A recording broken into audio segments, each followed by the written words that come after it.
We just got evicted from our hotel here in Montreal. Last week, social media was flooded with scenes like these. We checked in 2 days ago and we're getting evicted. And they're saying basically that we need to move everything out with less than 24-hour notice. Sonder, a hospitality startup, told customers to pack up and leave their rooms as their partnership with hotel giant Marriott unraveled.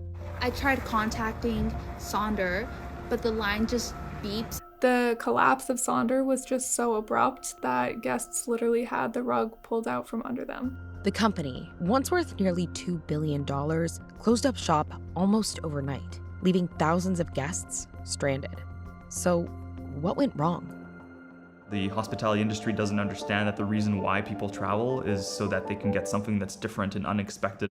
Sonder was the brainchild of Francis Davidson, who, in 2012, was a college student in Montreal trying to sublet his apartment over the summer. The problem that we noticed is that Montreal is a place that is incredible during the summer. So many people want to visit, but at the same time, there's thousands of apartments, literally, that are left empty during the summertime. After a few years of testing the idea and raising funding, Davidson and two co-founders officially launched the company in 2014. The vision was professionally managed apartments with hotel-style service. Unlike traditional hotels, Sonder's business model didn't rely on the company owning real estate. Instead, it entered long-term leases with landlords to operate residential units as short-term rentals. This apartment was such a godsend for my stay in New York. Investors loved it. In 2021, the company projected nearly $4 billion in revenue by 2025. By the time the company went public in 2022, Sonder managed at least 7,600 units in 35 cities across 10 countries. And it was also really concentrated in downtowns in London, Chicago, New York. And that was really great real estate where a lot of people wanted to stay. So a lot of investors and other people felt really confident that it could be successful in the long term. But Sonder was already running into operational challenges. Leasing apartments meant the company paid rent, furnished units, and kept cleaning and maintenance staff on payroll, whether rooms were booked or not. As the company expanded, the cost of leases outpaced revenue. Part of what they did during COVID was to shift a little bit and try to have people staying for even longer. If you're renting for 2 months, you're probably not going to pay quite as much per night as if you were just staying in a weekend hotel. To shore up their numbers, Sonder looked to the public markets for cash. To accelerate its IPO, the company went public via a SPAC, or Special Purpose Acquisition Company, which allows companies a faster, less regulated route to the public markets, but with higher risks. 2021 was also a really hot time for the IPO market. A lot of companies were going public, and investors felt really confident even about some companies like Sonder that had never turned a profit. But like many SPACs from the pandemic era, Sonder's market value soon collapsed. Several months passed before the IPO actually closed, and it was a really disappointing IPO.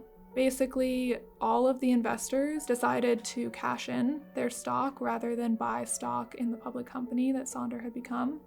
So that ended up in Sonder basically earning about $400 million less than they had expected. But in 2024, a lifeline came in the form of a licensing deal with Marriott International, one of the world's largest hotel chains. As part of the deal, thousands of Sonder units would appear inside Marriott's booking system. Despite the partnership, Sonder's financial problems continued.